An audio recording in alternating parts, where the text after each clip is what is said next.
Testing for YouTube, testing 1, 2, 3.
Welcome, everyone. We will call to order our Committee of the Whole meeting and start by recognizing and acknowledging that we work, live, and play in the city of Port Alberni, which is situated on the unceded territories of the Sechot and Hupachesit First Nations.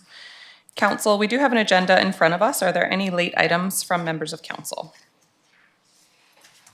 Seeing none, any late items from our corporate officer? No late items, Madam Chair. Great. Would somebody like to move approval of our agenda? Moved by Councillor Mealy, seconded by Councillor Solda. Seeing no comments on the motion, all in favor? Carried, none opposed. And we have minutes from the November 17th meeting at 6 p.m. Move to adopt by Councillor Solda, seconded by Councillor Mealy. Any comments on the minutes? Seeing none on the motion, all in favor? Carried, none opposed. And that brings us to public input period. This is an opportunity for members of the community to address the committee. Up to 6 speakers for up to 5 minutes each can be accommodated. And for anyone wishing to participate electronically, you can use the raise your hand feature online and we'll call on you in the order in which you appear. I will start with members of the audience and I'll go to Caroline first.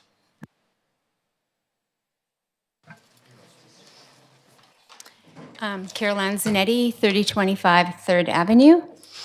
Mayor and members of the Port Alberni City Council, I am reading this to express my serious concerns regarding the proposed supportive housing unit planned for the Uptown area. The last time Port Alberni built a shelter to address homelessness, our homeless population increased by approximately 40%. There's an old saying, if you build it, they will come. Unfortunately, experience has shown that this is true in our community.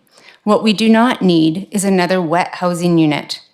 What we do need is a clean, dry, properly managed, supportive housing facility, one that is drug-free and focused on recovery, stability, and accountability. As local business owners, we've invested our heart and soul and livelihoods into the uptown of Port Alberni. This proposal threatens to undo years of hard work. It's well documented that more homelessness services in a community in one area, the more the homelessness it attracts. This will not revitalize Uptown, it will destroy it. I want to be clear. I support helping people. I support safe housing. I support a clean, dry place for people to stay that is well-run, focused on healing. What I cannot support is a model that allows continued drug use and unmanaged mental health crisis without proper treatment pathways. I've lost faith in some of you for believing that this proposal is acceptable. The real solution lies in proper detox and treatment facilities, not housing that enables continued addiction. The city reassured us, Uptown merchants, that we would be supported and that a revitalization plan was underway. That commitment feels very hollow now. There's no point in a revitalization if this project proceeds to be proposed. Our community is already struggling. Just last week, customers dining out witnessed a man removing his clothing and defecating on the sidewalk in full view of businesses and patrons. These are not isolated incidences. Adding more people with untreated mental health and addiction challenges in our area will only worsen. It's already a critical situation, and let's be honest, they will come. I urge you to follow the example of the 6 other BC councils that have rejected wet housing. Please say no to this proposal and work with our community to develop solutions that actually address addiction and mental health and a long-term recovery without sacrificing the Uptown in the process.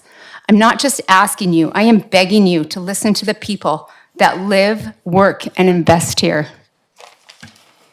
Thank you. I do want to note, and people are welcome to speak to this topic today, but the vote on this application was last week. It has passed. We welcome people who'd like to speak to the application or to speak to the topic still. Come on forward.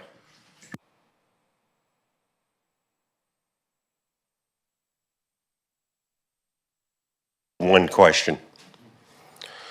I would like to know just why and when this council afforded themselves the audacity to override the vast majority of affected constituents' concerns, the RCMP, the fire department, and even the Salvation Army over the location of this low barrier housing proposal on 2nd Avenue.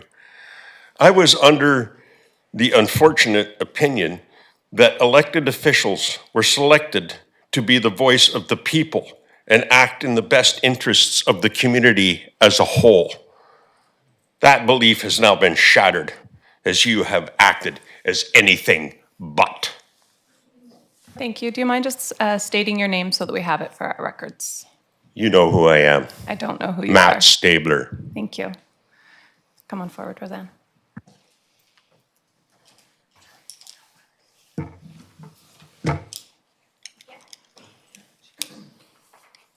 Good evening, Mayor and Council and city people who work for the city. My name is Roseanne Dorn, and I'm a licensed realtor here in Port Alberni with Mid-Island Realty. I'm going to speak on that topic as well from a realtor's point of view. The approval of the 55-unit, 6-story BC housing project in Port Alberni's 2nd Avenue Uptown Core has sent shockwaves through the community and prospective buyers and people coming to Port Alberni. This area, including the Somas lands, has long been promoted as the future arts, cultural, and waterfront district, a cornerstone of the city's economic and cultural revitalization. Over the last years, I have attended open houses, reviewed city plans, met with council members, and spoken directly with planning departments. All communications reinforced a vision of vibrant arts, tourism, retail, and residential growth. Residents and investors made financial and personal decisions based on that vision. Many are now questioning whether Port Alberni honors long-term planning at all. As a licensed realtor, I've sold homes in this district with the promise of a growing, revitalized community. Today, several clients are planning to leave because the city has approved a project that conflicts with the very plan that guided their investment. Local businesses that committed their life savings to the Uptown Core are now considering closure or relocation. While I fully support the need for housing and compassionate solutions, placing a project of this scale in the heart of the city's primary redevelopment zone contradicts years of planning, discourages investment, and undermines public trust. Transparency is also a concern. Property reports purchased from the city showed no indication that this site was under consideration for BC Housing. Yet, meetings with BC Housing reportedly began over a year ago. Public consultation must be more than just a formality. Port Alberni's residents, businesses, and investors deserve clarity. How does this project fit the long-term plan for the Uptown Core and Somas lands? Or has the city abandoned the vision it worked so hard to promote? Thank you. Thank you. Come on forward, Mark.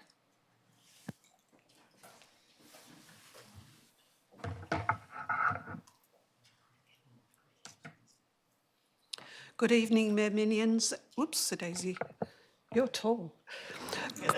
Good evening, Mayor Minions and council members. My name is Margie Christensen and I live at 2935 First Avenue and have had the pleasure of doing so for the last 33 years.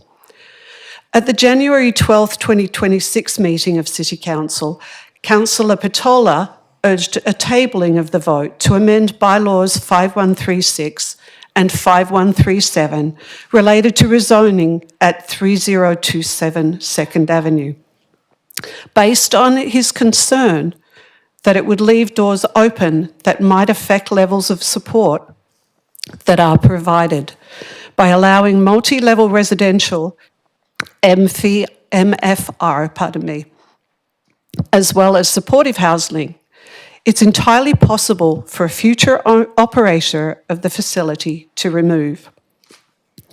Despite his stated concern, Council voted down his suggestion to table the vote, and Councillor Patola would go on to vote in favour of the bylaw changes. In her comments, Councillor Haggard suggested that councillors who, like herself, had not already done so, consider touring a similar facility in another community to better educate themselves and inform their decision. I think it's telling that members of council could get to this point in such a critical process without having already availed themselves of such an opportunity. Despite her stated concern, Councillor Haggard would go on to vote in favour of the bylaw changes. Councillor Verbrugge expressed his concern that having 2 people on staff at all times is not enough. Based on this, he didn't have a good feeling about it. And I quote, "I don't have a good feeling about it. They're trying to run it with the maximum number of residents with the minimum number of staff."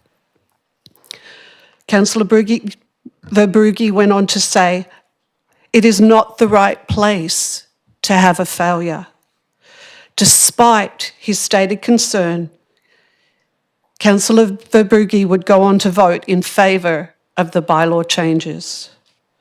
It seems evident that despite these clearly stated apprehensions from 3 councillors, who along with one another voted in favour of the bylaw amendments, this was a foregone conclusion, and that they were all feeling pressured to greenlight this project.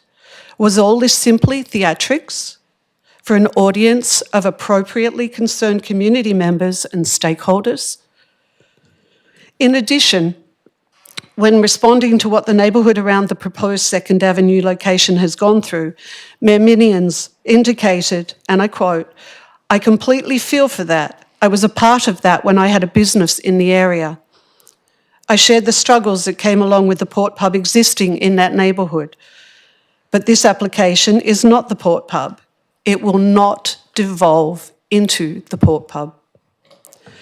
But these are surely going to be the same troubled souls as were living there, and they would bring the same drug and alcohol dependency, mental health and behavioural issues. Why? Why would we expect a different outcome? When a captain of the local branch of the Salvation Army speaks out strongly against something, as he did at the December 1st meeting held at Echo Centre, noting that this is clearly the wrong location for this build, it should be taken as a very clear indication that our councillors and mayor are not on a path that will serve the Uptown corridor well, nor the community of Port Alberni as a whole. My name is Margie Christensen, and I live at 2935 First Avenue. Thank you, Margie. Keith?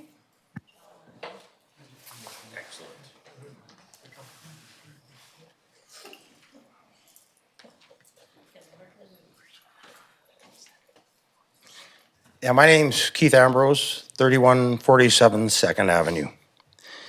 I'm going to look back at this day. I'm going to use this as a learning tool for my grandson. I'm going to show him what happens. And I don't mind it happening in the provincial level where politicians are, working for their career and their families and that they're professionals. And I don't mind it at the federal level. But this is a municipal council.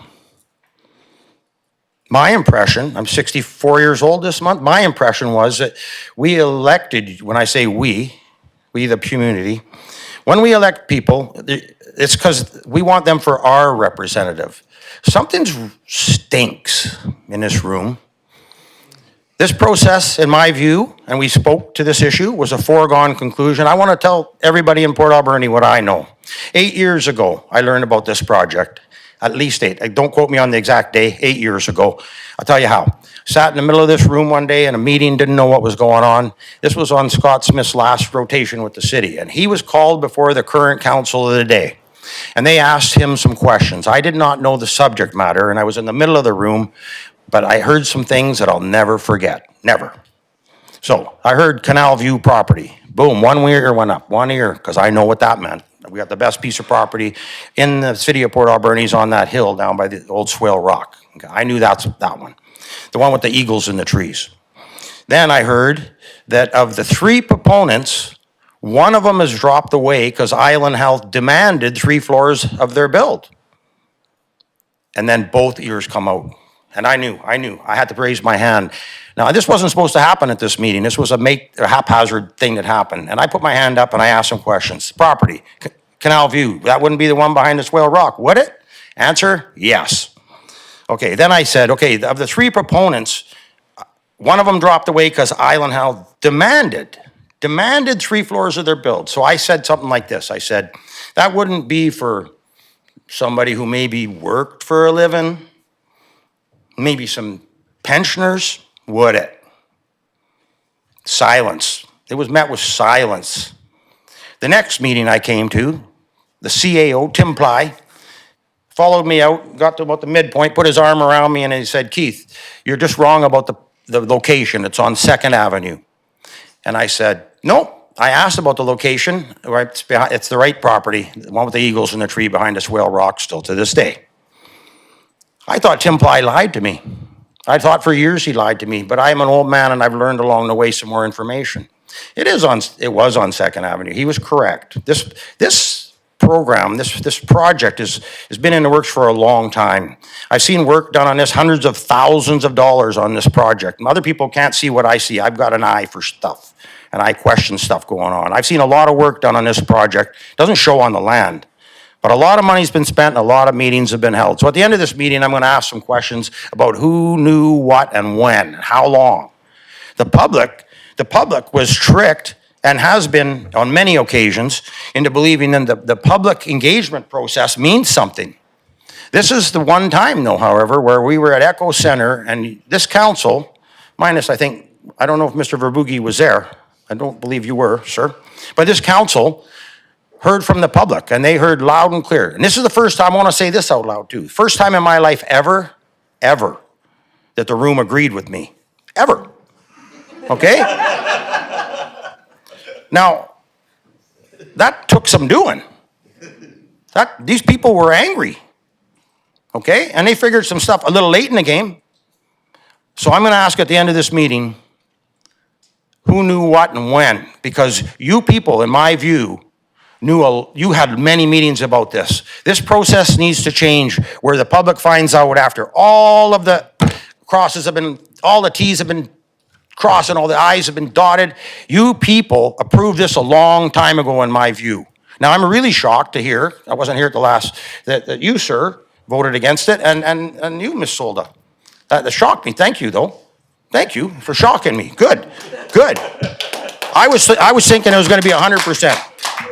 Council, sorry, just a moment. I'm going to let you finish if you have anything else to say. I just want to say to members of the public, we don't allow clapping in council chambers. It leads to people booing when somebody says something that you don't like. We want everyone to feel comfortable speaking today. So, if there's people who want to get up and speak something else, we want them to be comfortable doing that as well. One more thing, Madam Mayor, last time that I was at a council meeting where you and I made an accusation, which was a correct accusation. Somebody lied to me at the city, okay, tried to stop me from speaking, but I got past that, we got past that. And then you called me on respect, Madam Mayor. So I now want to talk to you a little bit about respect. This is not respectful. What's happened here in the community of Port Alberni has not happened for Port Alberni. Now, we just went through this thing with the Salvation Army, and I can tell you, because I'm still there, that Salvation Army has not followed through on their commitments, but because they got this past you, their little vote. Now they've laid off again, okay? And now we got more problems, not less. This thing on 2nd is going to be absolutely disastrous. I'm leaving, I told you. I told my 2 real estate agents today what's going on. Their mouths dropped when they found out the information I knew. they dropped because the real estate agents in this town are going to be in trouble. 1/4 of this community is going to be they're not going to be able to sell dick to anybody. Sorry for my language. I'm going to sit down. Come on forward.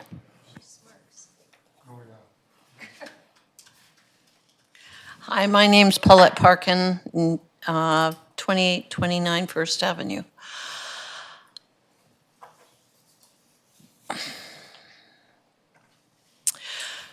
Before I bought my house that my husband and I were going to retire in, I worked with Roseanne, and she got the piece of paper from the city. And not believing in people completely, I went through everything that the council had in the area just to make sure there was nothing that was going to be a problem for my husband and I. There was nothing.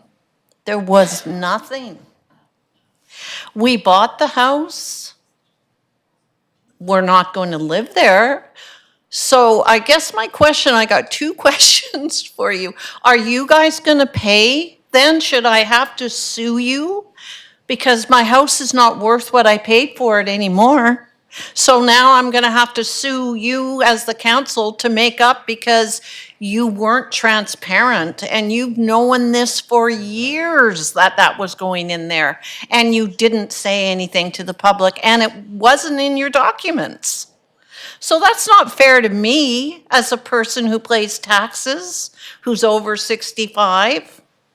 And the other thing is I'm leaving this town.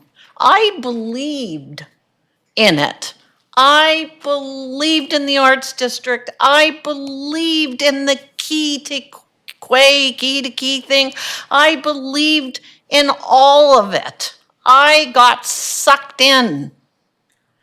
You don't want me to leave. I'm a baby boomer with an inheritance. You want me. But you don't tell the truth. That area was supposed to be the gem of Port Alberni, and you have given it its death knell.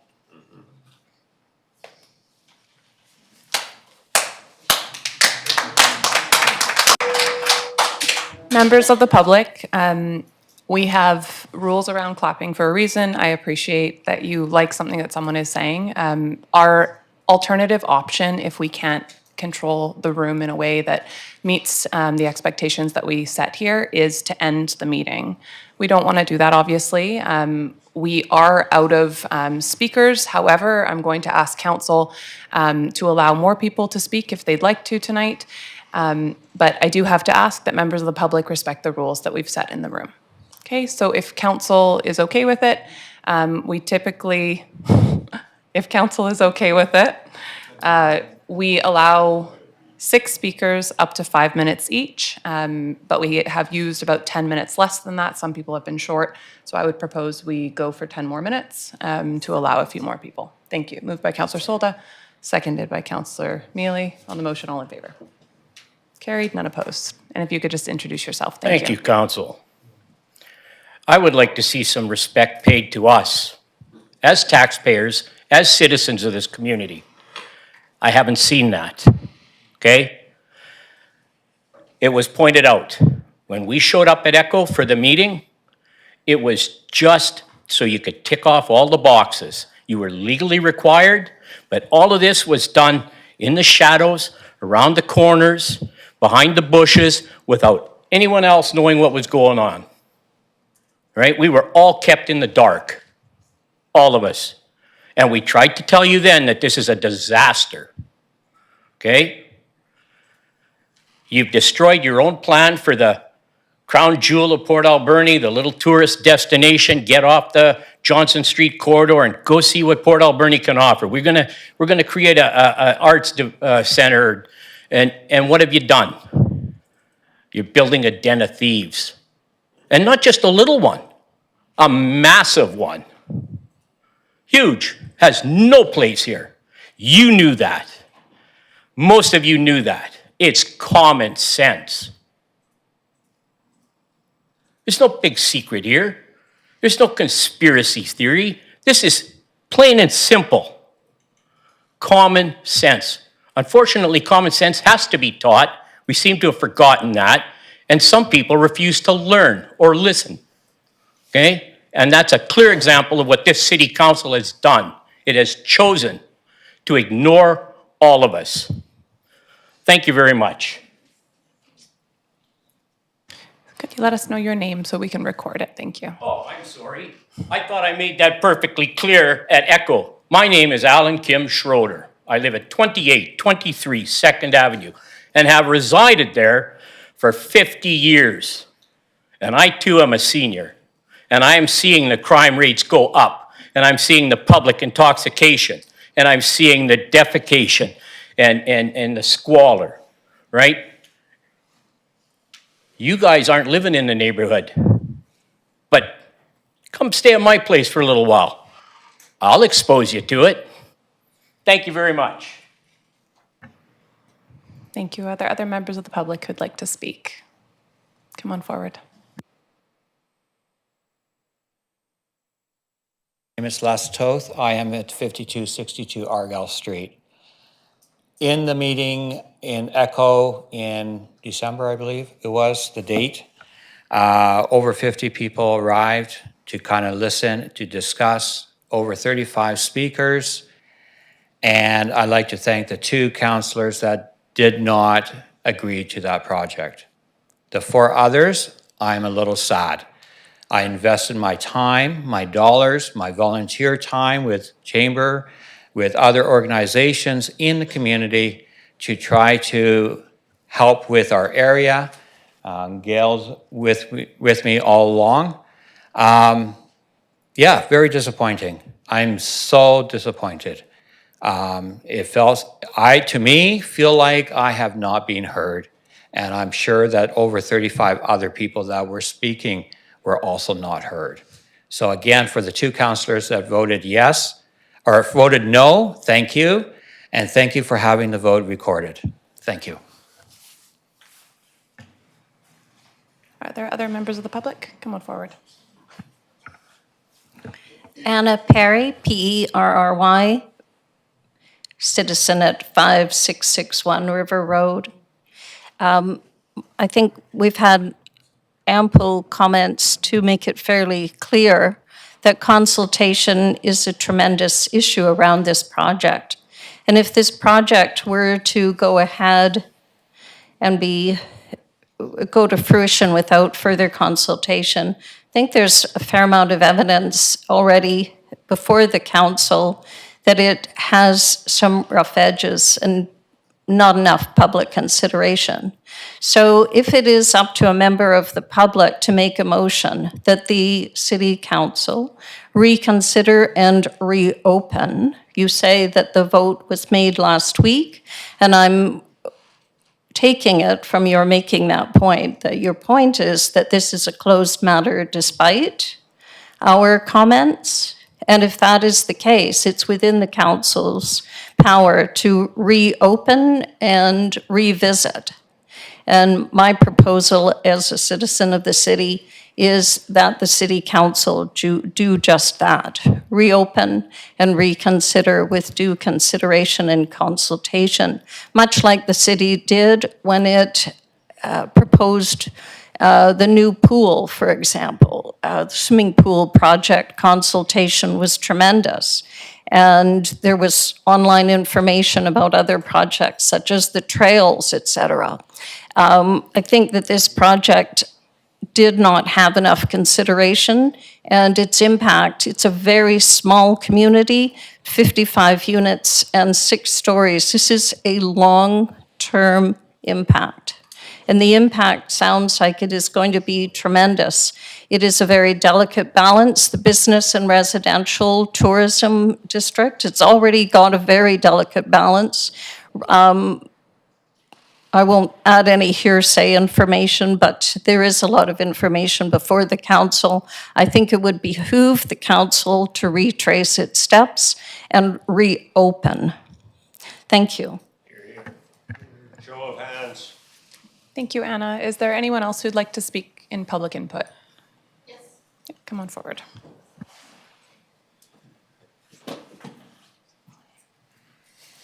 Hi, my name is Jane Victoria King, and I live at Kingsway in Mar. I was quite disheartened to learn of the project. As a current board of director with the Community Arts Council, I wondered why there wasn't consideration of the project to integrate some kind of arts gallery or venue into this housing project, or why the city isn't moving forward with integrating arts and culture into new developments in some way. Today we moved the Arts Council out of the Grove Gallery at the Harbour Quay, and I was very sad. Thankfully, we have a new home at the Visitor Info Center, but moving forward, I really want the council to embrace what heritage, arts, and culture does for a community. And in all new developments, let's see that happen with public art opportunities. Thank you. Thank you, Jane. Are there any other members of the public who'd like to speak?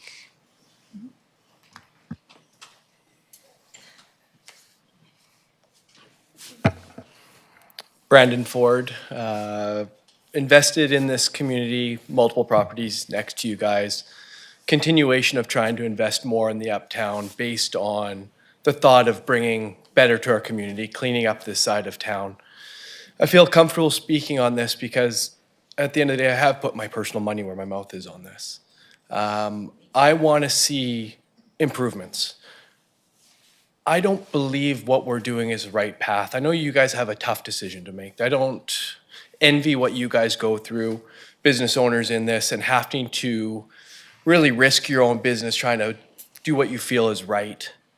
But I think we can all agree that something needs to happen for the less fortunate in our community. We see the failures of the shelter on 8th Avenue. I'm in the fire department, volunteer fire department. I hear how much is going on at that place. 55 units is going to decimate our services that are happening. You try and have them going to one single address for 55 units, our paramedics are overrun. They're threatening strike action right now. We're already having a tough time. Let's try and get something that's actually going to make a difference. Let's Port Alberni be something more than just doing what other communities are doing and just kind of close our eyes and go, well, we're going to have a roof for them. We're putting them underneath a roof. Let's create programs that are going to make a difference. My building has been damaged. I've had windows smashed. I've had things go awry that just come out of my pocket. They don't go, they're not insurance claims. They're not going to the customers. We're seeing Jack Size building. It's been smashed out twice in the last 2 weeks. We need to do something to show these people there's more to life than the path they're going on. And just giving them a free roof over their head isn't going to fix it. You guys have the opportunity to make something different here. Make something that is dry, that's going to get them going on the right path. Counseling is going to be available, proper staffing. We had multiple counselors step up and did say 55 units is too big for there. This was already brought up, but it's really disheartening as a business person sitting back and watching where people say one thing, then vote the other way. In the business world, we're expected to operate with a code of conduct. We have to do things as businesses. As landowners, as property tax payers, we have to do things to a certain expectation of city. We just want to see the same thing happen when we're moving forward with these new projects. We want to see something fair for the community, the taxpayers, and the people who are probably down on their luck. Make something better. Don't just do what everyone else is doing. Be the start, be the solution, do something more. That's it. Thank you. Thanks, Brandon. Okay, Jolene?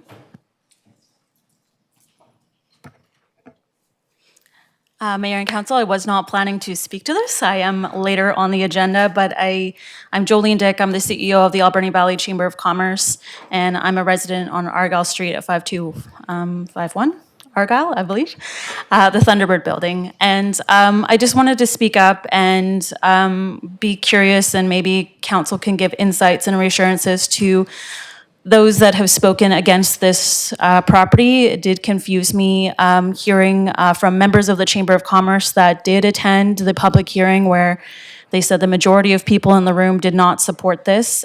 So I understand, I'm not a city planner, but I believe that this is at the rezoning stage and that perhaps there's a permitting process that needs to happen in the future. So as this is a city-owned piece of property and land, I think that you've heard very clear what the wants and needs are of the residents in the area, and perhaps there's reconsideration on what you intend to do, that there's still time to reconsider, that there's no foundation set, just legislation on paper, and perhaps you can reconsider what you're doing if you've already made your decision via the public hearing. I understand you can't take in more info to make that decision that you've had.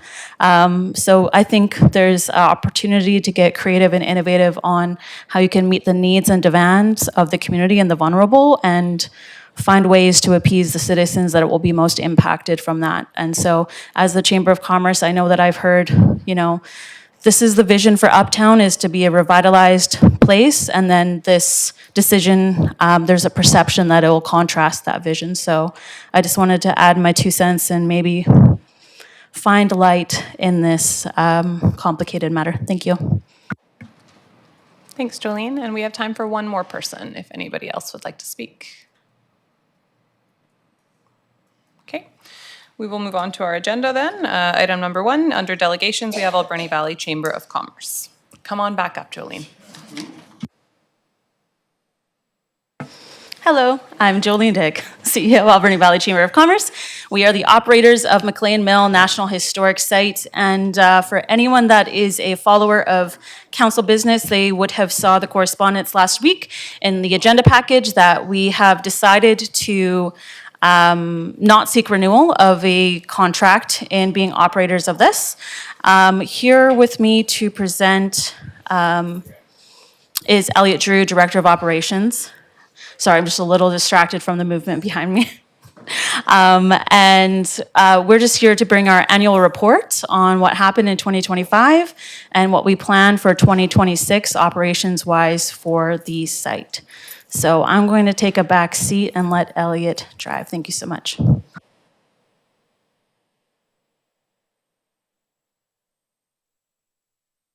Good evening, Mayor and Council. I'm just going to get myself set here.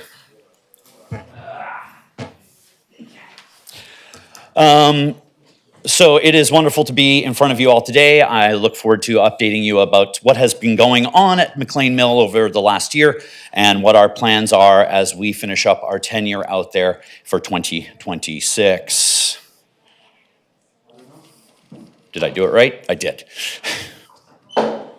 There we are. So 2025 was a very exciting year out at the mill. Of course, our heritage experience continued with our self-guided signage tours being the primary offer, as always. Guided tours were always available on request, and we were able to reintroduce our children's stamp tour, which has been a very popular thing from the past and was a very, very popular thing this year. We gave out over 500 of those to the happy kids, and if they've completed it, they got a very exciting color-changing pencil.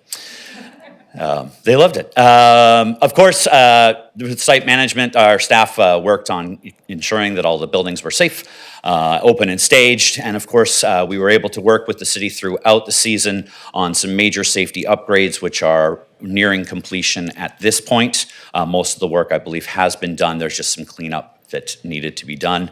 Also, our longtime caretaker, Gunther, resigned and left the site in August.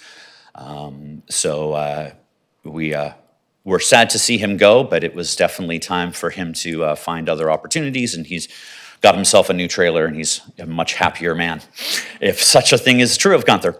Of course, our private rentals and community events were scheduled.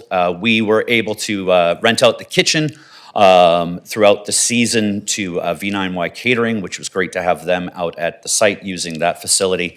And of course, Harmonia Productions was out filming a movie from July 21st out through August 22nd. Our camping operations, we ramped up our marketing to increase usage. We finished the renovation in the admin building and repainted the inside of McLean Hall a brilliant dark green. Our retail and gift shop were pretty much standard, and of course, we had to contend, as the whole community did, with both the Wesley Ridge and the Mount Underwood fires, which definitely seriously affected traffic in August and a little before that. And of course, we had limited site access during our movie shoot. But despite that, we were open for 118 days. We employed 3 amazing young people through the Canada Summer Jobs Program, and 5 different people through PACL throughout the season for the 2 positions doing groundskeeping out there. We had 3,732 visitors to the site, which is absolutely amazing. 2,143 of those were paid for self-guided tour. We had 107 private tours and 152 educational tours. Like I said, Harmonia Production was out. We hosted 23 events, 7 community events, 11 private, 5 corporate. But the big news for us this year was our campsite. We over doubled the usage, and that was being dark from July 20th to August 21st while the movie was on site. During the busiest time of year, we still doubled our bookings to 172 with 267 nights stayed. So all said and told, about 7,400 people came through McLean Mill last season. Just a quick comparison, you'll see there, of course, the campground doing some amazing things. Our self-guided tour, again, growing quite consistently. It does not match our visitation, but because during Harmonia, we were not charging admission because quite often they were limited access to the site. Our signage program wasn't out. We are quite proud of the growth we are seeing through McLean Mill. So for 2026, our heritage experience will continue to be exactly the same. And this is going to be a little bit of a refrain for me for 2026. We have no major plans to enhance the site. We will not be adding any additional revenue streams. For 2026, we will finalize all our outstanding contracts and plan for a handover of proposed 2027 rentals and community events, depending on what council decides they wish to do next. Our camping operations will not change. We will manage them, and our gift shop and retail will not grow. We will continue what we're doing that we know is going to work with minor changes throughout the season to adjust for staffing. However, we will be open May 15th through Labor Day weekend. From May 15th to July 1st, we will be a 5-day-a-week operation, Wednesday to Sunday, and then we will open 7 days a week, and as always, from 10 to 4 p.m., during which these times there is an admittance fee to come into the mill. If you come before 10 or after 4, it's free. But during these open hours when our signage is done and our staff are on deck, there is an admittance fee to the mill. It's cheap. We expect roughly around 3,500 visitors outside of all of our events. However, we are looking at one of the busiest years for private events to date. We have 13 private events already booked for the season. I've put in 15 was our lofty goal, and I truly believe we will surpass that maybe by 1, because we are still getting the doors hammered down looking. 10 community events, including our Haunted Mill, McLean Mill 10K, and of course the Prom 2026 Photo Day are already in the books. Our staffing stays pretty much the same. However, I am not included in this as I will soon be wandering away from the valley. However, at present, our Historic Site Services Supervisor, Richard Spencer, will be taking over and looking after the site day to day. So we will need a full-time seasonal visitor services lead and 5 seasonal summer staff. Now, when I say 5, we're going to ask for that because that's how they're funded, is in 8-week chunks. Last year, we got 3 8-week chunks, and those 3 people ended up staying on. However, if we got 5 8-week chunks, we would switch those out and hire different people to get the funding as we need. And of course, our 2 casual groundkeeper positions working through PACL. There we go. Our budget considerations remain very much the same, slightly less moving into 2026. However, for a couple of reasons. One, of course, our fee-for-service contract lowers by $10,000. And because we're not planning any major changes or investments into the property, we don't have to budget for them. So our budget pretty much looks, and it's a whopping huge net profit of about $286 to the good if we actually hit our numbers and expenses. And there's not a movie that shows up and wants to pay us a whole bunch of money. That does, however, turn into about $5,000 worth of estimated historic fees, which are then, of course, turned over to the city. So we will continue, like I said, to maintain our self-guided and stamp tours. We will be maintaining our local logger's pass, which is for any person with a V9Y address. They pay $15 for access to the site through all times for the entire season. So if you like to walk your dog, but yet would like to help us out and pay for some toilet paper, $15 does not seem unfair. Otherwise, prices will remain the same. Our rental packages are going to continue through. We have not raised any of those prices. McLean Hall will continue as an event space only. We have no plans to further change that out.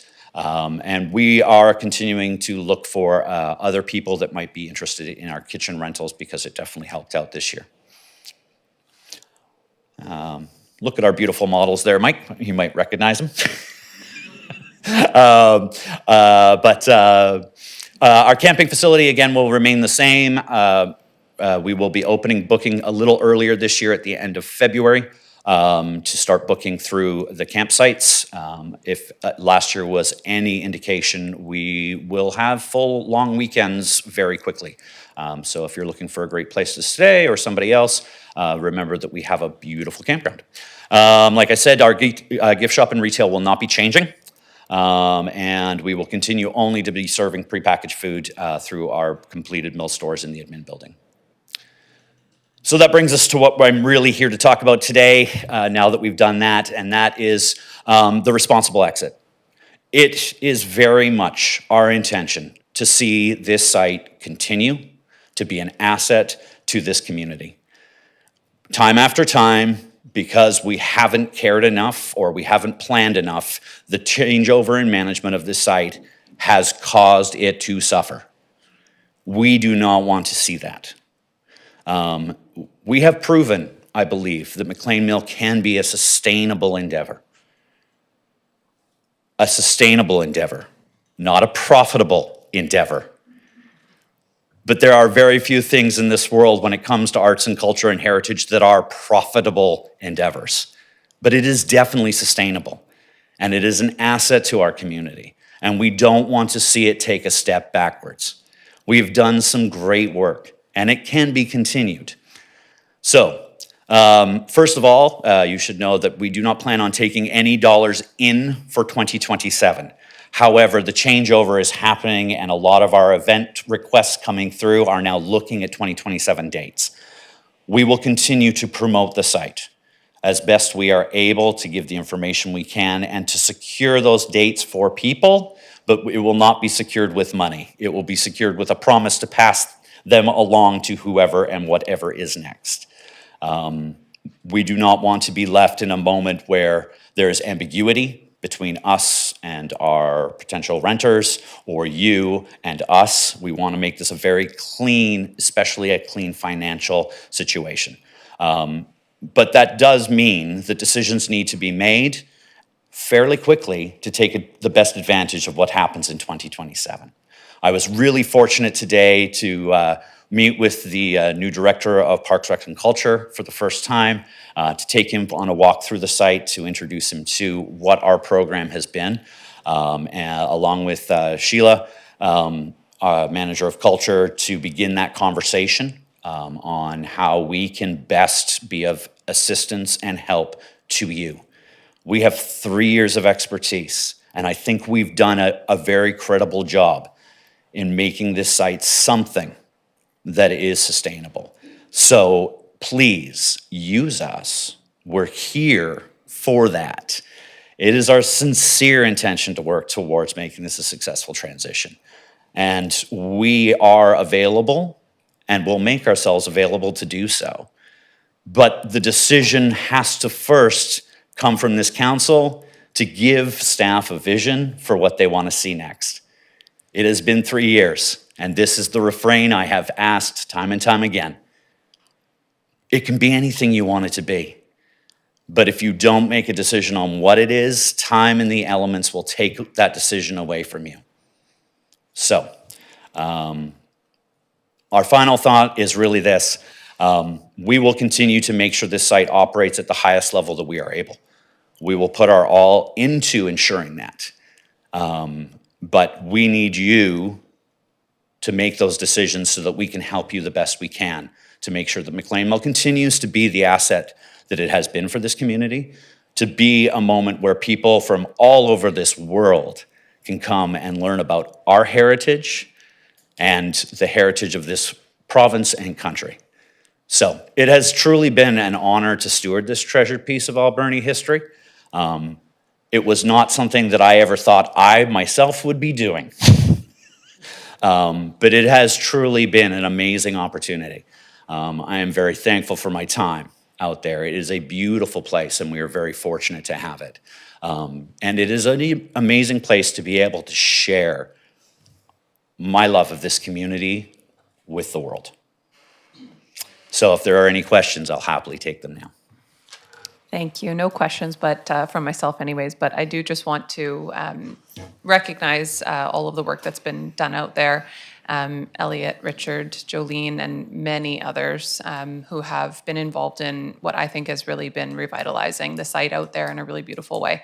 I think you guys have done a fantastic job, and just want to really appreciate and recognize the hard work and dedication and commitment to the heritage that you've put in out there, and really programming it in a fantastic way. So it's been a pleasure having you steward the site for us, and on behalf of the city, want to really recognize the work that you've put in. So thank you. Thanks. And I'll go to Councillor Solda and then Councillor Haggard. Excuse me. I echo the same as the mayor. But Elliot, I don't know if I should sing Old Lang Syne, but you know, people are leaving as soon as I said it, so what the heck? I am not going to sing, but no, but it's very emotional for me because I've known you forever. He played my Jesus in Jesus Christ Superstar, in Rocky Horror and Mamma Mia, and so many things with the Portal Players lifetime member, him and his wife. You've been a stewardship for the arts in Port Alberni. We love you. You know that. What you have done in the community, you're so well known in our community, and it's Nanaimo's gain and our loss, just so you are aware of that. And I've said that to you many times. And Portal Players, you will be around, I know that, because you are a lifetime, and once you're a lifetime member, you know what that means. So I just want to say thank you, kiddos, and, you know, lots of love to you. Thank you. Thank you. Thank you. Councillor Haggard. Thank you. I'm third on the list to say thank you, but I really want to thank you and Jolene and Richard and everybody else from the Chamber of Commerce for the excellent work that you've done at McLean Mill. Like, it was beyond my expectations what you have done out there. You've not only done a great job, but you've bettered the mill. You made it better. You made it a place where people want to come and visit, not only locals, but tourists as well. So thank you from the bottom of my heart. And you've had lots of hurdles. You've had COVID that you went through to set you back a while. You've had 3 different fires over 2 different summers, which prevented traffic from coming in. So, and besides all that, you guys persevered and did a fantastic job. So thank you so much. And the best of luck to you, Elliot. You're going to be greatly missed. Thank you, Deb. Thank you. Not seeing any other comments, questions. Thanks to the Chamber for being here today. Thank you. All right, we'll move on to unfinished business. Item number 1, financial plan engagement sessions outcome.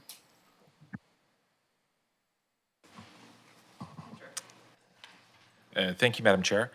So on December the 2nd, we had a engagement session with the public. It was a small group, but a very eager group to share their opinions on the financial plan, and it was a nice interaction between some of council and the public. Some of the topics that were covered were the placemaking, as outlined in the report. There was also physician and entrepreneur recruitment, primary and complementary industries, parks and recreation expenses, capital project funding for some of our changes that we've made as far as the allocation of the reserve funds from water, sewer, and general fund, and some staffing questions. And then we also had the annual question that we asked the public to seek where they'd like to see their money spent, and that was summarized in the graphs within the report. So if the committee has any questions or any input on this report, I'd be happy to answer any questions you have. Questions from council? Councillor Mealy. Not much of a question, Madam Mayor, just more of a comment. Thank you very much to the residents who came out that night. And the graph that's on the screen right now is kind of indicative of, just coming to the process and putting your input in. And of course, the big one is, the allocation of tax dollars, 18% to protective services, but the actual is 42%. So, but it is nice to have these open meetings, the ability to have the community there and ask questions, and our staff as well. So I appreciate everybody that was involved that night. Councillor Haggard. I notice another big discrepancy. We need to put more dollars into our economic development department, according to the graph here. It's a big discrepancy of what we actually put in, so that's something that we need to consider moving forward. Thank you. Not seeing any other comments. Would somebody like to move receipt? Moved by Councillor Mealy, seconded by Councillor Dame. On the motion, all in favor? Carried, none opposed. On to item number 2, 2026 to 2030 financial plan, review prior to third reading. Thank you, Madam Chair. So tonight we are looking at the opportunity to make any final changes to the financial plan before we take it forward at our next regular council meeting. That's next Monday, the January 26th, sorry.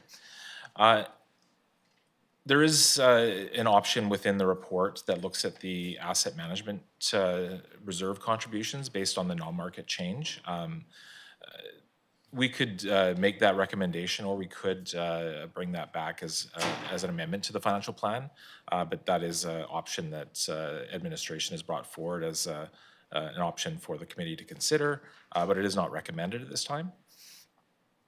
We have made the changes within the financial plan to the amendments that were made on December 1st and January the 12th. And any final impact of the financial plan as far as the tax rates will be made in a future meeting. So the financial plan versus the tax rates are two different components. We need to make sure that we have enough funding in the financial plan based on what we need to do for the balancing of the budget. But with that, once the final revised roll that is received from BC Assessment is set, that's how we actually budget our tax rates and get the tax rate set for the balancing of the financial plan. So more to come, but we have budgeted a little bit earlier and finished up a lot of the financial planning. So often those are coming in close succession or at the same time. But with the advance budgeting that we've done over this past year, that alignment isn't there. But so we can definitely make any financial plan amendment to react to any changes in the role if we need. So with that, Council, if you have any questions, also I did want to note that we're currently at 6.82%, and the the non-market change asset management accounts for 1.12%. So if you netted that out, it would be about a 5.70% tax increase if that was taken out of the calculation. So. Thank you. Questions, comments? Councillor Haggard. I'm sorry, Andrew, I didn't hear what you said about the projected tax increases we'll see for next year. I didn't hear what you said. Apologize for that, Councillor Haggard. So in the financial plan right now, the increase year over year is 6.82%. There is a option for us to remove the non-market change asset management transfer to reserve in line 28211. That would account for a 1.12% overall increase in taxation. If that was taken out, the net would be 5.70% as far as a tax increase for the 2026 year over 2025. Thank you. Any other questions or comments on this? Councillor Solda. So if we have concerns in the next week, we can still make a call to you, right, Andrew? I'm just checking. Madam Chair, what we would need to do for third reading is have the financial plan in place. That is what we would be adopting. So if we did have third reading at next meeting, it would have to reflect what the financial plan looks like for adoption. So those are the only restrictions that we have. So if we do make change for the meeting on the 26th, it wouldn't represent the financial plan as we would see as at adoption. So I just want to make sure that that's clear.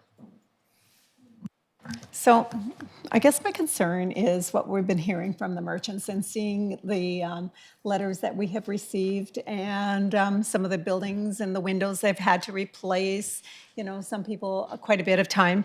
And it really bothers me. It peeves me off, actually. It really frustrates me because, you know, I see merchants having issues like they're not making the money they used to. There is a lot happening in the industry, and there has to be some way the city can help them. If we're going to go ahead with the development that we all voted on, is there something like in economics that they could help, like window replacing or some kind of, but it's not reflected in the budget, and that's my concern there.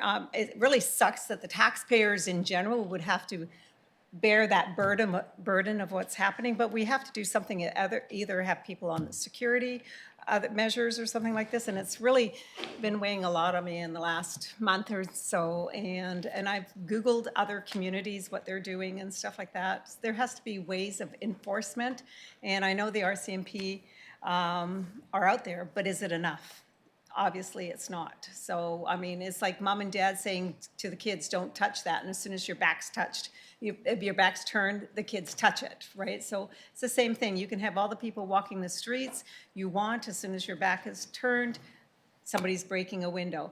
And I hear the frustration. And it's not just in this corridor up here in Argyle Street. It's also Redford is having the same issue.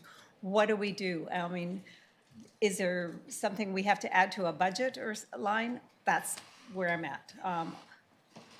You know, I just feel for the merchants, and also I agree that what we're trying to do on the Argyle Street, the development and stuff that we want to do, and just try to get this uptown area a little more viable, and it has been, and I'm not saying it's not, but we have the old Bank of Montreal, you know, like the people that I saw on the streets while I was across the street and looking, and lucky the police did finally come to remove the people, and the graffiti on that building too. And it's not just that building, there's other buildings. So anyways, that's my 2 cents worth. I'm just wondering if there's something we can do. Does it need to be added into the budget? And I'll shut up right here.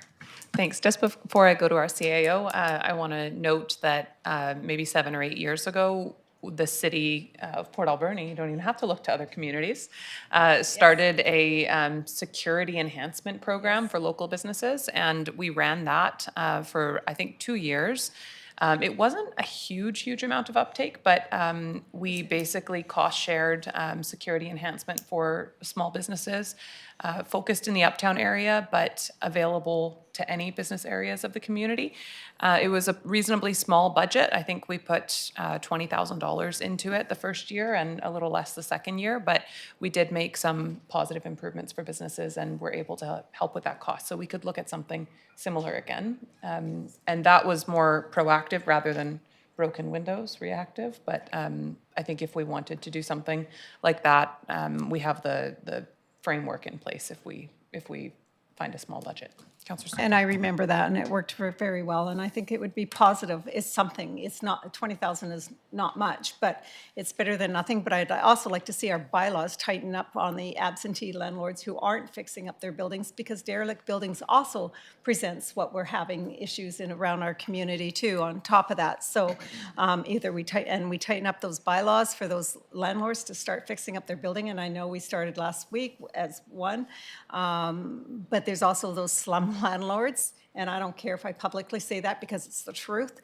So some landlords, the same issue, and I'm just getting so tired of all what I'm seeing and hearing, and I feel for the people the residents as well as the business owners, and and I see this stretch that they're trying to make that last dollar, and they're having a lot of issues talking with those people.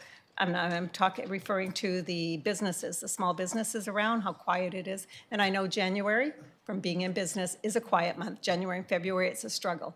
But it still is a struggle throughout the years when people are smashing, and we have people across the street saying they have to clean up the walls in the morning and stuff like that from people using bathrooms outside. Thank you. Thank you. Mike, did you have something to add? Thank you. I hear Councillor Solda's concerns and the rest of Council's concerns. We did come up with a mitigation strategy, and we have been working on that. The clean team is in place and is addressing areas that it can within Uptown and across the city. We are applying for a grant, as Council is aware, for some other measures, and we're hoping that we do receive that funding. But we are moving forward on the mitigation strategy, working with our CMP and working with bylaw. Administration has taken action on some of the derelict buildings, which Council is aware of, and we will continue to do so. That is forcing people to come to Council and making Council to make some tough decisions. We had a conversation last week on that, and there was some good discussion around the table, and we came to a conclusion on that one. I am guessing that in the next several weeks you'll have other businesses using buildings in a different way that isn't proper with the zoning, and will come forward for use, and Council will have a decision to make on that time as well. So administratively, we will continue to enforce the buildings and look at opportunities to try and make a difference in the downtown area. And we have been communicating this to the businesses as well. I do just want to also highlight that the decision Council made just recently has not caused any of the current effect. There's a lot of speculation, but at this time we are not sure about all the ins and outs of that. And Council will be looking at more information as we move forward in the process on the second half project. So again, I hear your concerns, Councillor Solda, and as usual, it's not happening fast enough.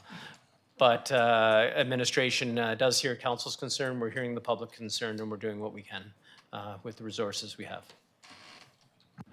Thank you. Councillor Haggard.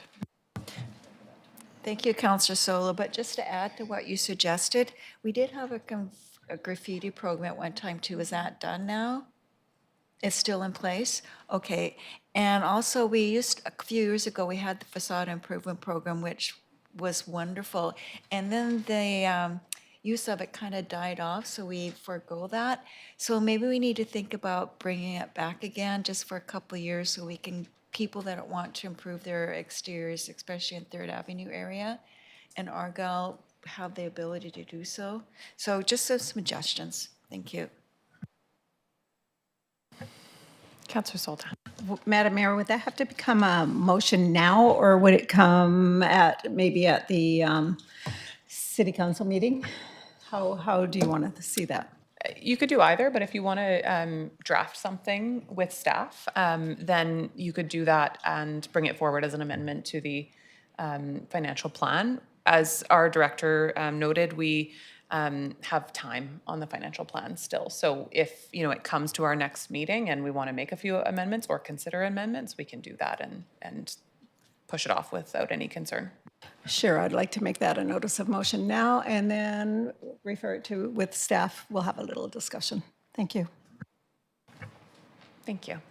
Any other comments? Councillor Haggard.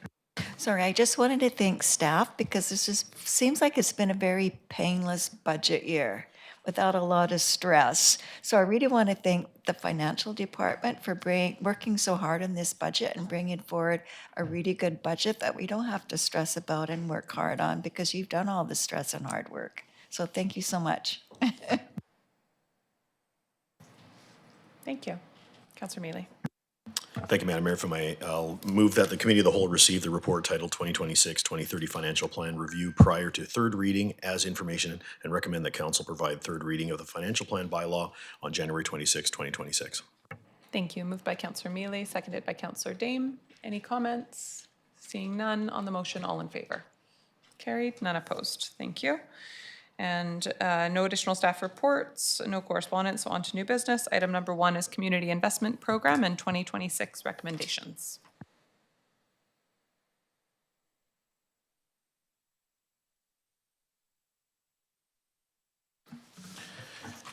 Good evening, Mayor and Council.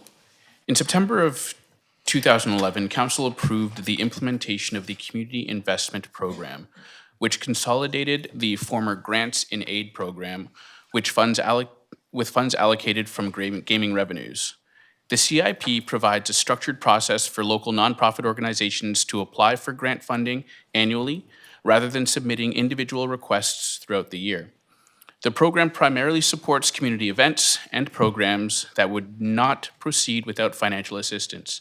It does not fund day-to-day operating expenses or capital projects. The recommendation presented to you today comes out of the council-appointed CIP committee, which convened on December 18th, 2025. The Manager of Culture and I would be happy to answer any questions stemming from this report. Questions from council? Councillor Mealy. Thank you very much. Thank you very much, Madam Mayor, through you to staff. Appreciate the report. I'm just looking at one in particular, just the local salmon festival put out about a week ago that they're questioning whether or not they can have a salmon fest this festival side or not. I mean, I'd like to leave the money in there, but if I guess it really would work with anything, really. If the funds aren't used, how does that work out? Do we get it back? Does it go to general revenue? Thank you for your question, Councillor Mealy. The support that would be given to the Salmon Fest is in-kind support in terms of city staff, tents, venue. If not used, no cost is incurred, ergo there's no loss. Thank you. Other questions or comments? Councillor Mealy. Thank you, Madam Mayor. I move that the Committee of the Whole recommend Council approve the 2026 Community Investment Program Committee recommendations as outlined in the staff report dated January 12th, 2026, and further directs administration to return with an updated terms of reference.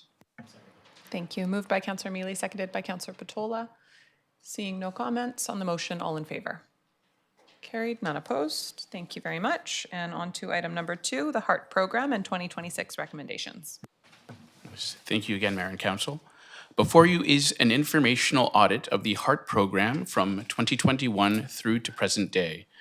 The recommendation in this report is based on the information gleaned from the audit and presented to you. The Manager of Culture and I would be happy to answer any questions stemming from this report. Questions from council?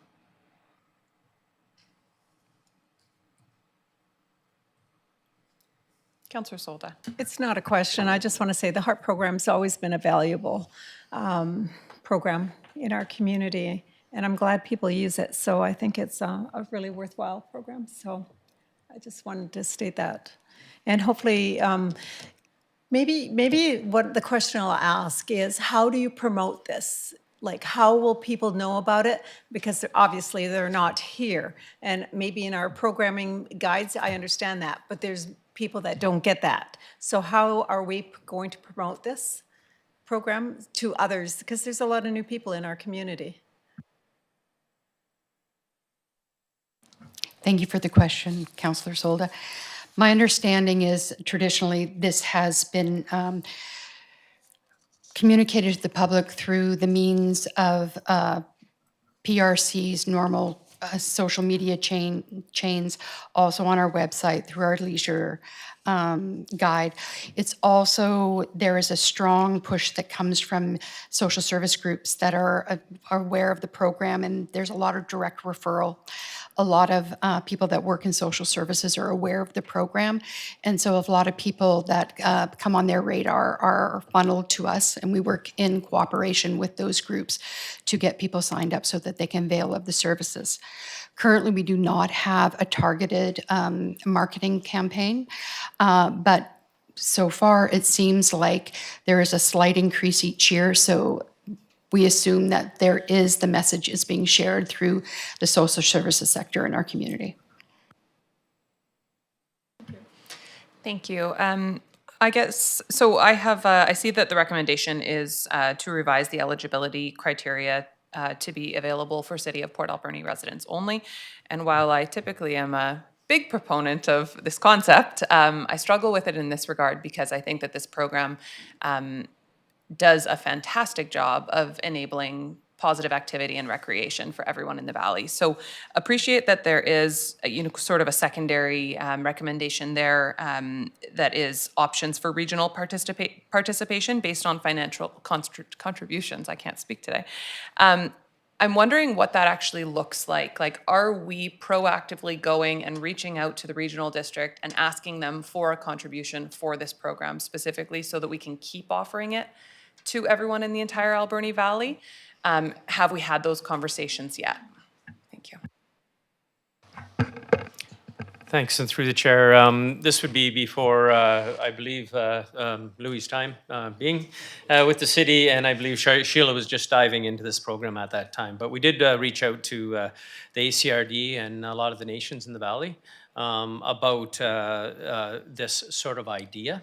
A lot of the nations did mention that they would be more than happy to contribute to make sure that people that needed it from the nations would be able to get it. ACRD didn't comment as much on it. However, if it is council's wish, we don't have to put that restriction on here. Currently, there is no terms of reference for the HEART program, so we don't have a strict guideline to follow, and that's why we want to bring back a terms of reference for council to consider. So after some of our strategic planning and some of the initiatives that we did, these are the points that we wanted to raise tonight, and the recommendation is that whatever council's desire is. Thank you. I think that's super helpful. My strong desire for moving forward is that the HEART program continues to exist for all the residents of the Alberni Valley. Recognizing that there should be a contribution to the cost of the HEART program from all areas of the valley. But even if, let's say, we go to the regional district, we negotiate a contribution and, they're paying 20% of the cost, I would not want us to be in a position where we only allowed 20% of children to, of those passes to be used, for instance, by regional district residents. So I think my preference is that we come up with a system, we figure out, what is the exact cost of this? Obviously, we've got the information. What do we want as a contribution from the regional district? It's perfect time right now to go to the regional district for a grant and aid, go through that, like make a formal application to it, and be able to keep offering the program, with the minor recommended changes, but to all the members of the Alberni Valley as needed, and really not look at where people live but look at if they need access to the program or not. So I think I'm fine with like seeing this move forward today, but maybe we take out, revision of eligibility criteria and rather focus this around just, bringing this to the regional district as a cost-sharing request. And we could even say specifically under the grant and aid program, because I think that would be fitting at the regional district. And then we continue offering it to everyone. Yes. Are there comments from council on that? Councillor Mealy? Thank you, Madam Mayor. No, I appreciate your comments. I'm the same way. It's, we don't want to penalize kids is what we're trying to do, if we push anybody out. So I agree if we're looking at the proposed motion is to X out the first part. I'm just wondering if the second part will be enough for staff to go on as options for regional participation based on financial contributions. Do we want to add to that to say, to officially go to the regional district, which I totally think is fine either way. And then, but I agree with you, Madam Mayor. Just it's we don't want to push any kids out, especially on where they live. If they need, have everyone access recreation today. That's what the acronym is. So everyone. So if you're living out wherever, not within the city limits, and you're a kid and you still want to participate and be active in the community and sports, which keeps them off the streets and the whole 9 yards, then I totally agree. Thank you. Councillor Haggard. I agree, Councillor Meany. I think we had this discussion, I can't remember if it was last year or the year before. I always thought that this HEART program was intended for City of Port Alberni residents, so I was actually remember being surprised it included all of Alberni Valley. And you and I did say that we need to ensure that our youth make sure that they're allowed to participate. We had that discussion. But I just want to remind council, there's also a Jumpstart program and kids sport programs as well that youth can access for any sport that they want to participate in. So that's another option. But I agree, let's go to the regional district, ask for some kind of contribution before we make a final decision. Thank you. Yeah, so if we do pass the motion today and we just take out the revision of the residency requirement, and then maybe before we bring this back, we go and have the conversation or make a formal request to the regional district as a starting point, and then council could make the decision with that in mind. Councillor Patola. Thank you, Madam Mayor. While I recognize the intent of the comments that have been made by all councillors today, I have to say I completely disagree. If this matter is being sent to staff to create a report that will then come back and have decisions made on it, I see it completely contrary to the efficient use of staff time to limit what they put in the report, then have the report come forward, and depending upon one criteria of success with the ACRD funding, will then determine whether or not we need more of the report done or we're satisfied with a smaller report. Doesn't make any sense to me. I think that this council has in past been very specific in saying that city tax dollars are to support city taxpayers, and that there are, as Councillor Haggard pointed out, multiple programs that provide for the assistance of, lack of a better word, children into sports and sporting activities. To take money out of the city tax revenue so that some people that don't pay into that revenue can participate in sports means that there is less revenue to actually offer the recreation programs that you want people to participate in. It's a circular tax argument, but it doesn't end up creating a true benefit. And the true benefit would come if, in fact, the regional district and other local governments participated to the extent that they receive a benefit. That's the only fair way to do it. That's the only fair way, in my mind, for city taxpayers. So I would suggest that, in fact, we would read the motion as included in the agenda, include the report in the report that there are comments or suggestions about the revision of eligibility criteria, because that's a wide open statement. That doesn't say cut out certain children. It says revise the eligibility criteria residence requirements to the City of Port Alberni residents. If that discussion isn't included in the report, there's no basis upon which council to make an informed decision about whether it's a good idea to change those requirements or a bad idea to change those requirements. The report is information gathering so council can make intelligent, well-informed decisions. So although I would prefer to lean towards tax dollars for taxpayers, I think before we even have that discussion, we need the report to include all the information. Thank you. So we're talking about bringing back terms of reference, not bringing back an additional report. We already have the report. We're just talking about the direction that we give to staff to update the terms of reference. I wouldn't ask them to update the terms of reference if it's not my intent to move forward with them as we've asked them to update.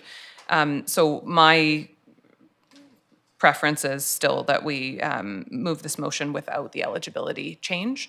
When this did come to council last time, several of us did make comments about being happy to see that while we do very strongly want tax dollars to be used for taxpayers, and that we do obviously always comment that we want equal and reasonable rural contribution.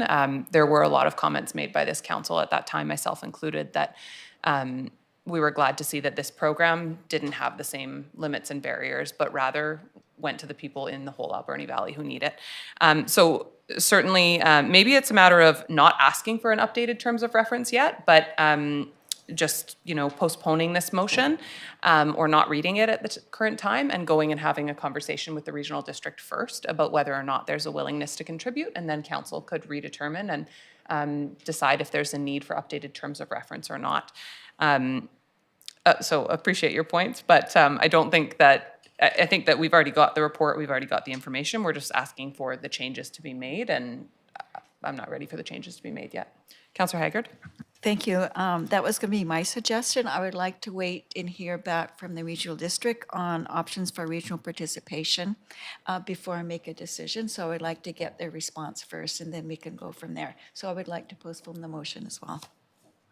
So the motion isn't read yet. We could postpone it to come back, say, in 3 months or something like that. Or would staff prefer that? Or would we just not read it today and then bring it back when it's applicable?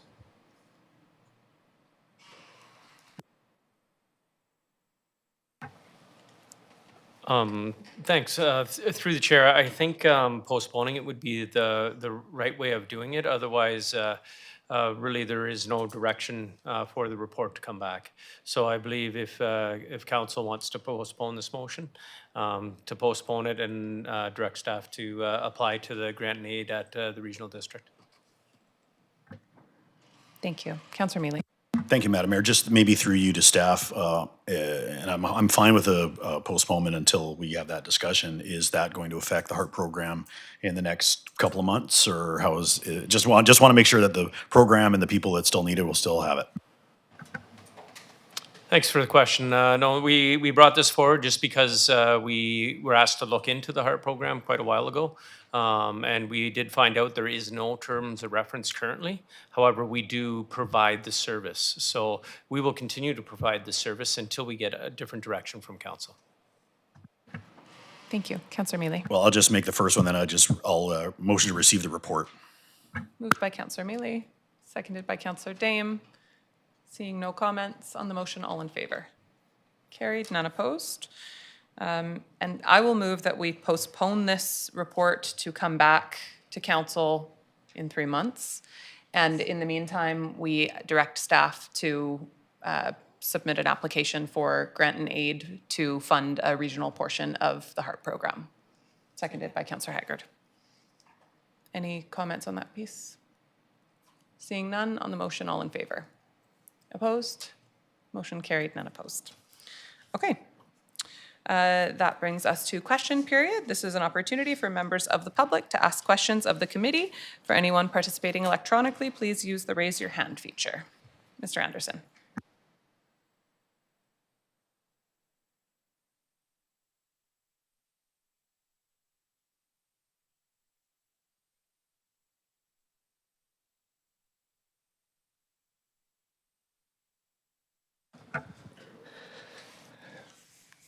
Got it. I've got to find out how to put these things into a question. I didn't want to get up at the beginning of the meeting because there was speakers that spoke very well on the topic and expressed themselves really well, better than I could. So I'll try, and the first one is, was there ever an account made of other properties on the Second Avenue structure put out to the public and what the other properties that were available? Was there ever an account? Like, I would really like to know what other properties personally were available to be considered as an alternate to the Second Avenue. Scott, are you able to answer that? For this formal project, this property is what was offered as a potential property for BC Housing for a supportive housing project, subject to going through an OCP and rezoning process. Okay. I'll just maybe add to that for many years, there have been lots of different not-for-profit societies who have come to the city and asked what properties the city may own that may be suitable. Scott has handed out at times a map. There's been a variety of properties looked at by different proponents for supportive and affordable housing, including private properties as well. And when the concept of this property or of this project actually started 10 years ago, it actually was originally looked at on a piece of private property that didn't end up going through. So there have been multiple iterations of this project, and not all on this piece of land. So there has not been a list put out publicly on the other properties that would have been available. I understand what Mr. Smith is saying. There's been information given to a number of proponents who wanted to build affordable or supportive housing, but I'm not aware if there's ever been a list just advertised on the city site. No, there's never been a list. It's more often different types of societies or different projects would say, hey, is there any potential city lands that might be available for consideration? So for instance, Sage Haven up near the high school site, that was a piece of city-owned property that was made available for that project. So that's just another example. Mm-hmm. Okay, that's... Now, there's been mentioned, the question, am I correct in saying this? That there was 35 people approximately at the public meeting, and I counted the rows, and I think that's very low number of people. I would have been closer to 100. I would agree. I think there was maybe 50 to 70 people there. There was a lot of people for sure. A lot of people. And there wasn't the majority. It was an overwhelming majority, with the exception of one person that spoke against it, which was should have had an impact on the decision making. I have to wonder why we hold public meetings, and it's not exactly a question, but I certainly welcome a response. We look at the park issue up to names of places and that, don't get me, out by the bridge and the extended care unit there. That was initially started out to be a downsizing of the park at the time. Half of it would be taken by the extended care facility, and the other half would remain as a smaller park for the residents. And then came the discussion about further up the road and all that, and we're still dealing with it. Never happened. This was talked about a couple of meetings ago. So there was a public meeting held there too, and an outcry about the fact that they were losing that park. The city council didn't listen to the members of the public there. Also, in the lot behind it used to be the Salvation Army in the lower part, 3rd Avenue, that I understand is still going to be built with housing. There was an outcry there about larger sized buildings by the people around that area. They weren't listened to there either. And that project, I understand, is still going on. I don't know if it started or not. And the same thing happened with the present one in 2nd Avenue. When you had that many people, and speaking today, they talked very well on this, and it's just fallen on deaf ears. So I'm wondering what's the purpose of holding these public meetings when there doesn't seem to be a willingness to listen and using the input and the judgments that are made. I've given you 3 examples. That Sure. Happy to answer, and then members of council can add if they like as well. Yes. I think the representation that people aren't listened to at these meetings is certainly not a representation that I would agree with. I think it's important to remember that a large amount of people turning out to a public meeting, it's not a vote at that public meeting. We're there to listen to their opinions, their inputs, their perspectives, and gain understanding from that to inform our opinion when we vote. But it's not just about how many people can fill a room, and if it's enough, the development is canceled. I personally have gained a lot of valuable insight from a lot of the public hearings that we've had. Most notably recently, I would say the development bordering the McQuina Trails. We had a large turnout of people in this room for that public hearing, largely opposed for a variety of reasons, but the reasons that they brought actually informed decisions that we made following that development decision. So it informed decisions that we made around the trails behind, around the park space behind, around designating park space behind. So while it may seem as simple as just, looking at the number of people in the room and saying the community doesn't want that, it's not that simple. There's a lot more value to the public hearing than that, in my opinion. When I go to a public hearing, I listen to the people in the room that are there, but I also have had interactions with other people outside of a public hearing on a development. And I can't tell you how many people on this development have approached me in public and said, thank you for passing it. Our community needs that. So while I understand it is something that's uncomfortable for the neighbors and they have a right to be heard, and I believe every member of this council listened to them, we balance those inputs with the needs of the greater community. Those are hard decisions, and I know that this specific development was a hard decision for all members of council. So sorry, go ahead. Definitely, I have to say that first of all, from my perspective, it's not about how many people show up in the room. It's about what is said and what the overall community needs. So I find the public hearings extremely valuable. I've seen them change council's mind, and I've also seen them shift council on a direction that has changed something else outside of that development. So they're valuable meetings. And I'll just go to any other members of But council if I may respond to what you said, it's everyone had the opportunity to come to those meetings. And I've talked to people and they've talked to me about, the suggestion was at that meeting, let's have a public vote on that. It would never have passed because the people that living in outside districts, they don't really understand. I'm sorry, they don't. It's not in their backyard. And the emotional issues that arise from this are very strong. Everyone is emotionally involved in the fact that people need a place to stay. So it does matter how many people come out and who and how they're affected.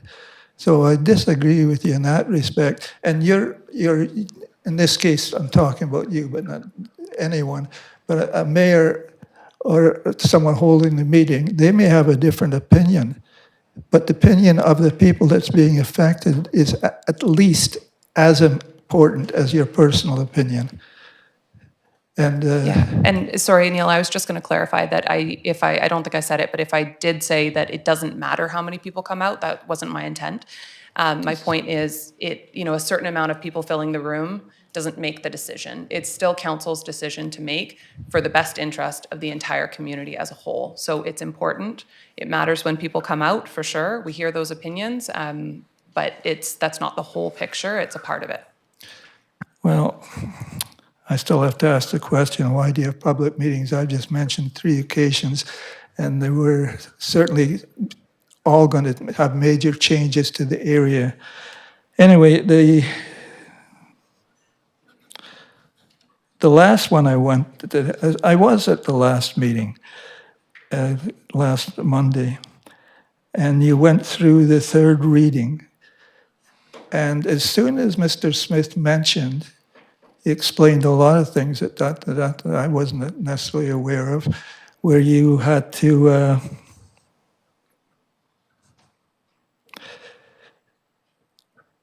have a second meeting in order to make the changes that were some of the council members were recommending. And as soon as I got the impression, as soon as the second public meeting arose, the room switched. And I got the strong impression that no one wanted a second meeting with the public. And then a motion was on the floor to pass a motion that was on the floor that was to vote on the 3rd meeting. I wonder why it wouldn't have been the right thing to do to withhold that 3rd reading until the next meeting of council and allowed it at least to pass through this meeting where public input would count, and you could have some discussion from the members of the council. Just give that little bit more space. But there seemed to be a rush to get that motion passed last council meeting. Let's just get it done, 3rd reading. Wouldn't have hurt to wait a week.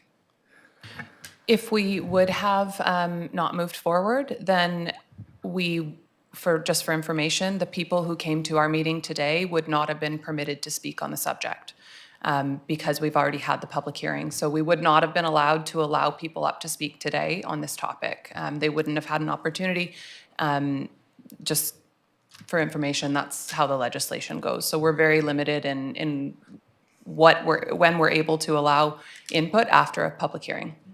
Well, I thought that's what would happen if you hadn't had the 3rd reading. You did have the 3rd reading, and I don't think that stops members of the public. It curtails the members of the council from taking in new information and getting into a discussion. I understand that, but it doesn't stop people from getting up and speaking on it. Scott. I'll do my best to clarify. So because council made a final decision on the meeting, the mayor's correct, that allowed council for members of the public to speak to this project, not the bylaws. So they were talking about the project because council had made a decision on the bylaws already. At the one time, what you're referring to is there was a motion on the floor to potentially amend those bylaws, and those potential changes to those bylaws that council hadn't made 3rd reading on were substantial enough that if that change was made to the bylaws, another public hearing would have been required because of the change to the bylaw before council. So if council had done that, we would have been going back to change bylaws and having another public hearing. But because council gave 3rd and final adoption, that allowed members of the public to speak to the project because the decision on the bylaws were heard, because council is not allowed to hear additional feedback after a public hearing until they've made a decision. Okay, I understand that. You're right. Things don't work as well as they used to a few years back. Okay, that's all I have. Other than adding that I think the speakers were excellent today and their points were well taken, and the loss that one person mentioned, that the property loss is a valid thing. I've lost more money with the taxes and insurance and stuff in this house than I've ever in my life. just got to thank you for a $360 bill today. And it's getting unaffordable. I Thank just you, thought Mr. I'd throw Anderson. that in. Thank you. Thanks, Keith. And, okay, thank you for the explanation.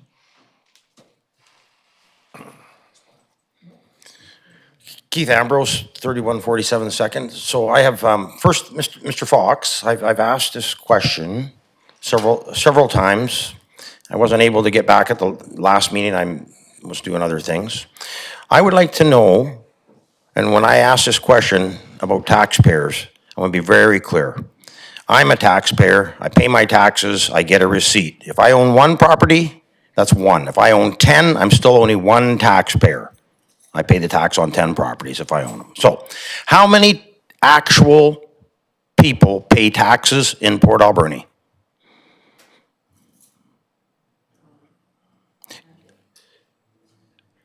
How in the world do you people function? You don't know the answer to a simple question like that. I could not make my household function and not have an understanding of how much money is coming in. Okay?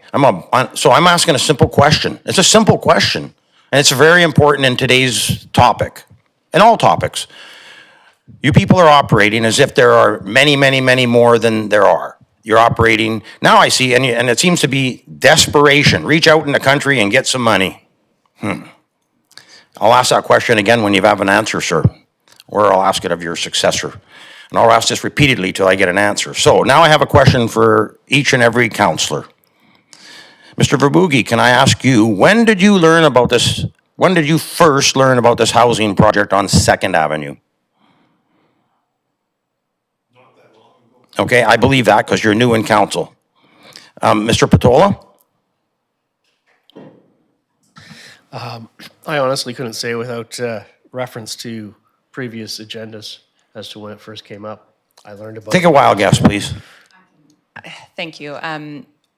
I searched the internet a little while ago and found that the first time it was in a public council City of Port Alberni agenda was in 2018. 2018. 2018. So public agenda. then, basically, because you're all on council, you all should have known about this project the moment you got on council. This should have been on the table at some point in your meetings.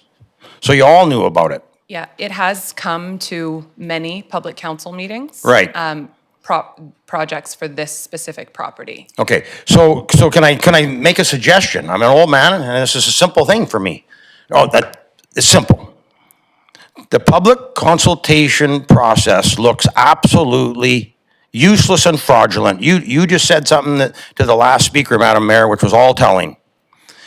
So you'd rather, it sounds to me, and I'm going to use my words, that you'd rather listen to your friends and the people who come and speak at this meeting. So you get private conversations, you make decisions based on that, and you tend to ignore the public. Thank you. I will just correct you that Okay, that is. please do. It is not what I said. I said. No, you didn't say that. I hear from members of the public. Right. It's certainly not listening to my friends.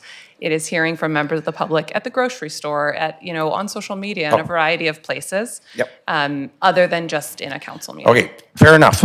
So none of those people, none of them were concerned enough to come to a public meeting and voice their opinion. None of them. The people who came to the meeting, I just want to point this out, are called concerned citizens. Now, anybody can endorse anything if it doesn't affect them directly. Anybody. I can endorse, by the way, I will. Once I leave Port Alberni and I've no more investment here and I'm out in the country, I'm going to endorse you guys wasting every nickel you can get out of these suckers. I'm dead serious. They need to go to the end. This baby needs to crash. I hear what I hear coming out of the city of Port Alberni is we need more money from the rural taxpayer. Okay? And the reason, this is really simple why I don't need more money in my household. I could use a bit, but I don't go after the neighbors for it.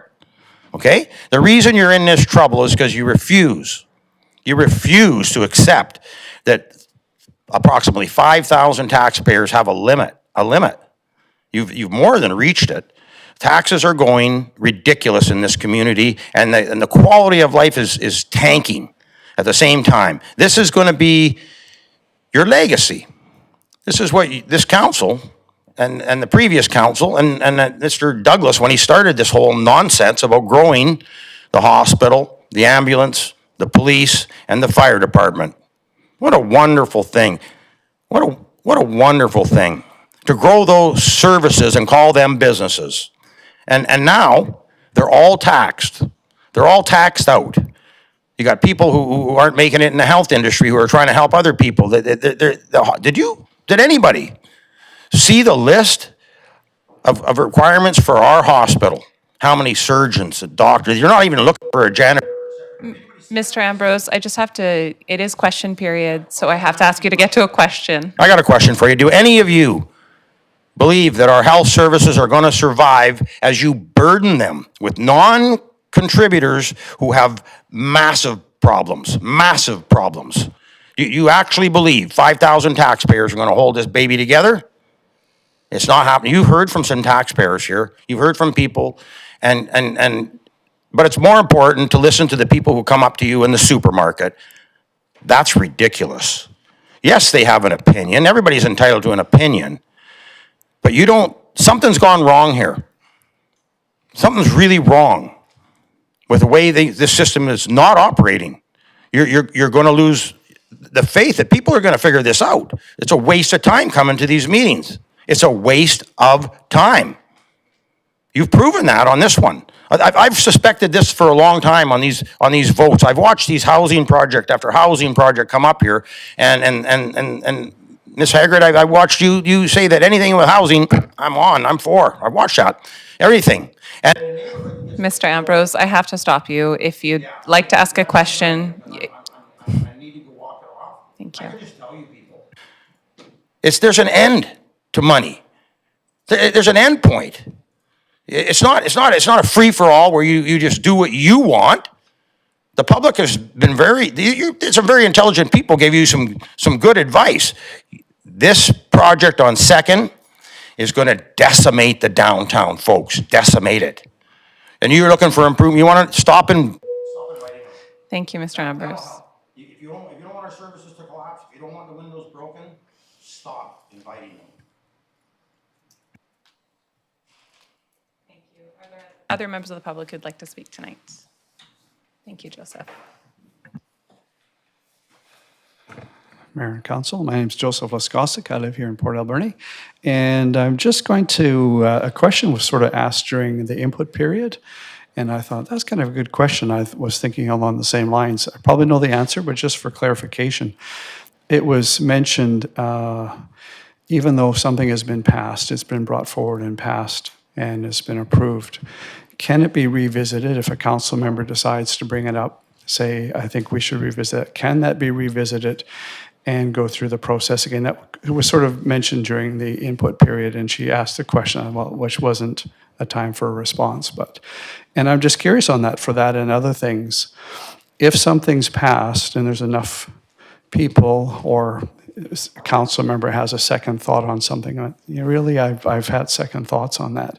Can they then bring that forward and say, I would like to revisit this and would like to bring it back to a vote and to see if we can revisit something that's already been decided on? Is that possible? That's the question. I'm going to go to our corporate officer. Thank you. Through the chair, there are opportunities for resolutions to be reconsidered. In the matter of a bylaw that's been adopted, it would need to be repealed. Sorry, it would need to be repealed, you said. So would that be up to a council member, somebody to bring it forward for that to then happen? Is that how that works? Okay, great. And I think she asked the question, is there anybody that might bring something forward? Is there anybody willing to do that? I think that was part of her question also during the input period, I believe. So yeah, so that's a question to you guys. That's up to you to hear that from her and myself and yeah, to consider it if it's a possibility. Thank you. I have other questions, but that's all for today. Thanks, appreciate it very much. Thanks, Joseph. Okay, would somebody like to make a motion to adjourn? Moved by Councillor Mealy, seconded by Councillor Dame. On the motion, all in favor? Carried, none opposed. Meeting adjourned. Thanks, everyone.